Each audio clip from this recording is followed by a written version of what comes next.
Eastenders fans are in for the soap's most explosive Christmas yet, says the man at the center of all the drama. Millions of viewers will see Jake Wood's unhinged character Max Branning go on the warpath to exact revenge on Ian Beale and Phil Mitchell.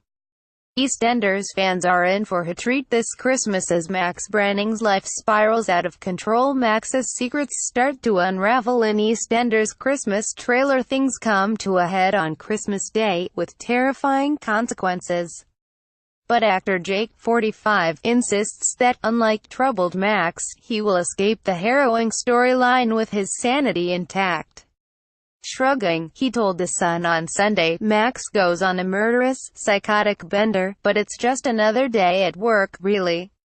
It is all coming to a head and hopefully, in years to come, it will be seen as one of the best and most iconic Christmas episodes ever. Max is on the edge and wants to make everybody pay." Max is rapidly losing the plot.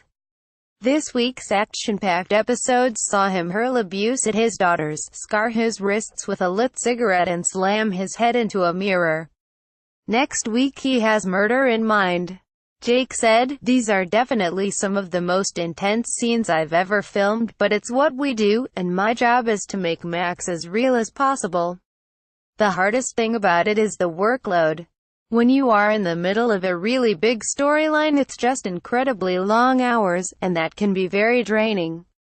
Actor Jake Wood says playing Max can be draining. "You're often filming stuff that's very emotional for a long time, so you get tired.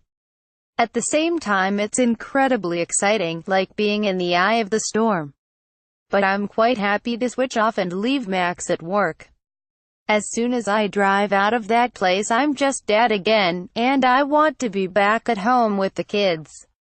Max revisits his old romance with Stacy, who is now married. They don't really watch Eastenders, so they don't have a clue about what's going on with Max on screen.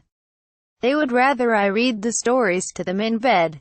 But at the moment that might be the world's worst bedtime story." Max has grown increasingly disturbed and hell-bent on retribution since being freed from jail after being wrongfully convicted of killing Ian's daughter Lucy. Even Max's daughters, Lauren, played by Jacqueline Jossa, and Abby Lorna Fitzgerald, have turned against him. Max's relationship with his daughters Lauren and Abby is breaking down as his mind continues to unravel, with Max even coming on to ex-lover Stacey Fowler. His bitter plan will lead to the exits of Lauren and Abby. BBC bosses confirmed in September that the girls would be leaving Albert Square after Christmas. Jake reckons the dramatic storyline is a sign of the soap turning a corner and moving forward, but admits he will be sorry to see the girls leave. He said, "When I was reading the Christmas scripts, the only way I could make sense of what Max was doing was that he was having a psychotic episode." Actor Jake Wood has seen his on-screen daughters grow up. He's reached pretty much rock bottom, and he's a dangerous man, because he has convinced himself that he has absolutely nothing to lose. He's unhinged. "To my mind, this is Max at his lowest ebb, and he's capable of murder, 100%. This storyline has been playing out for a year, but now John York, our executive producer, has put a massive flame under it, sped it up and ramped it up.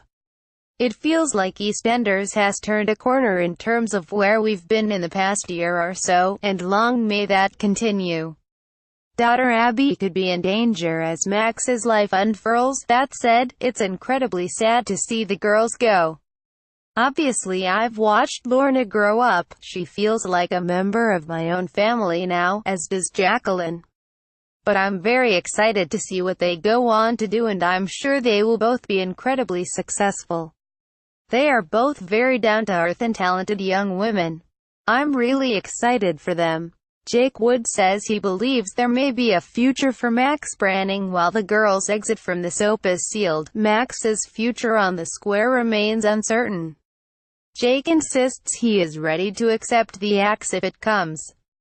He said, "I never felt Max was irredeemable, because he has very genuine reasons for doing what he's doing. He was put inside for 20 years for something he didn't do and left to rot. Max Branning is one of Eastenders' most intriguing characters, and is often making enemies of those close to him, but Max being Max, he always goes about things in the wrong way. Some people think this is the end of the road, and I'm not sure whether the road ends or continues. There are plenty of options, plenty of ways it could continue. But if it's the end of story, then so be it. It's been a great story. Jake Wood with wife Alison Murray away from Walford. Jake, 45, is looking forward to spending a quiet Christmas with his wife Alison Murray, daughter Amber, 12, and son Buster, 9. As an avid boxing fan, he will be tuning into the BBC's Sports Personality of the Year to cheer on heavyweight champion nominee Anthony Joshua. Jake said, "I'm rooting for Anthony, yes. I'm a huge fan of boxing and he's a good boxer. I don't think he's the finished article yet, but he's doing incredibly well and he's well managed. I'll watch his career over the next few years with great interest." Jake Wood is a big boxing fan and admires Anthony Joshua. "I love my boxing training. That's what I do to unwind after intense scenes on EastEnders. I'll play five-a-side football or do a bit of boxing to help me to relax." In the new year, former boxer Spencer Orr and I are launching a boxing podcast called Pound for Pound, which will be a light-hearted look at the characters around the sport. We're getting some great characters on the show too, such as Ray Winstone and Gary Lineker. Boxing aside, former Strictly contestant Jake says that come Christmas Day his family will be glued to the telly for the hit dancing show's festive special. Enemies on screen, pals off it. Jake Wood has been supporting pal Dawood Gadami on Strictly. He told how he was on hand to give EastEnders co-star Dawood Gadami, who plays Kush, and actor pal Joe McFadden top tips to prepare them for their stints on this year's series. Jake, who reached the semi-final in 2014, said, "I'm retired from dancing but I still watch Strictly to support the dancers. Jeanette Manrara, Algiz Skorjanek and Giovanni Pernis are all pals. Dawood and Joe both tapped me up for info and advice this year, but it's hard to prepare anyone because it is physically so tough. I told them to eat and sleep." Actors Scott Massillon and Jake Wood have both done Strictly. That was the advice Jack got from co-star Scott Massillon, who plays Max's brother. Jack appeared on Strictly in 2010. He says, "It sounds simple, but it was the best advice anyone gave me. You are doing a jive 8 hours a day, basically hopping on the spot for 8 hours, and it is an unpleasant experience in some ways, so you need to refuel." Strictly stars Brendan Cole and Nadia Bichkova cozy up at rap party. Strictly's Brendan Cole denies fling with fellow dancer Nadia Bichkova. Strictly winner Joe McFadden denies physical bust-up in nightclub with pal. Apprentice stars have steamy fling in new series. As we reveal contestants, Catherine Tildesley confirms she has quit Corey and will leave next year, and seen kidding out Bachelor Pat as wife fears they'll divorce. Every series people drop weight like crazy. It's a physically demanding show, much more so than people expect. So anyone thinking of doing it should make sure they're fit and look after themselves. It's hard for me to call a winner this year because I tend to focus on the pro dancers. But I will say I'm very pleased it's them who are taking part, not me.